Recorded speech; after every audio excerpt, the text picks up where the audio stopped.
Mayroon pala tayo dito dalawang pirasong isdang tambakol. Hiwaan lang natin sa gitna. Lagyan natin ng asin, paminta. Saka natin lamas-lamasin para manuot yung mga pangpalasa sa isda. Saka natin iprito. May kasama pala to guys, isang blocking tokwa. Hiwain lang natin sa gitna. Itatabi natin yung kalahati. Kalahati lang yung gagamitin natin. Hiwain lang natin yung ganyang kalalaki. Lagyan din natin ng asin, paminta para may lasa din yung ating tokwa. Maraming salamat nga pala sa ating mga followers sa palagi nyong panonood. Ingat po kayo palagi dyan kung saang lugar man kayo. Saka natin baliktarin yung piniprito natin, yung ganyang pagkaluto guys. So malutong, napakasarap niyan. Tapos isunod na natin yung tokwa. Maraming salamat nga pala sa ating mga kababayang OFW sa palagi nyong panonood. Ingat po kayo palagi dyan kung saang bansa man kayo at isasama ko kayo palagi sa mga panalangin ko. Yung ganyang pagkaprito guys, so malutong, masarap. Yan pala yung ating mga lamas, bawang, sibuyas, dahon ng sibuyas, green na sili. Binawasan ko lang ng mantika kung saan tayo magprito. Magisa na tayo ng sibuyas, tapos bawang, green ng sili. Papalabasin natin yung masarap na aroma, paminta. Gisahin natin ng maigi yung ganyang pagkagisa guys. So mabango yan. Tapos 2 kutsarang oyster sauce, 2 kutsarang toyo, 2 kutsaritang asukal. Gisahin natin ng maigi hanggang magkarameles yung ganyang pagkagisa guys. So tapos 4 na tasang tubig, pangpalasa, bitchin.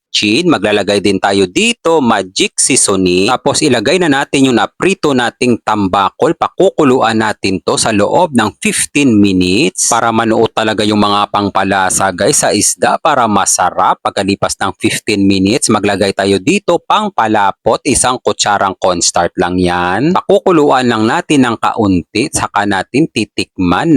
Napakasarap naman talaga guys. Kampyon ang lasa. Tapos ilagay na natin yung pichay. Pakukuluan lang natin to na mga 3 minuto. Masarap kasi sa pichay guys, hindi siya ma-overcook. Pagkalipas ng 3 minuto, ilagay na natin yung dahon ng sibuyas. Luto na to guys. Kung may idea ka guys kung anong itatawag natin dito sa ating niluluto, comment mo na lang dyan. Madalas kong niluluto to guys, pero hanggang ngayon hindi ko pa alam kung anong ipapangalan ko dito. Sa plating naman guys, yan ang kinalabasan. Napakaganda, napakasarap, nakakatakam. Tingnan nyo naman guys, oh. 1 hektaryang kanin talaga ang mauubos mo. Pasalamatan mo na natin to guys. God, maraming salamat po sa biyaya na binibigay nyo sa araw-araw. I-bless nyo po yung food na magiging silbing lakas sa katawan namin. Amen. Kain tayo guys, kain Pinas. Ito na guys, pinala ko ng kutsara yung katawan ng isda, tapos inangat ko. Lalagyan natin ng sauce, 2 kutsara para manuot talaga yung lasa. Saka natin isubo ng dahan-dahan. Naku guys, napakasarap naman talaga. Malasa ang mismong sauce guys. Tapos paluap ng kanin na may sauce, sabay subo, kampyon. Bagong experience to guys kapag niluto mo, napakasarap naman talaga. Tapos gulay naman, pichay, sabay subo. May kasamang isda pala yan guys. Naku, parang ayaw pa kumasya sa bunganga ko.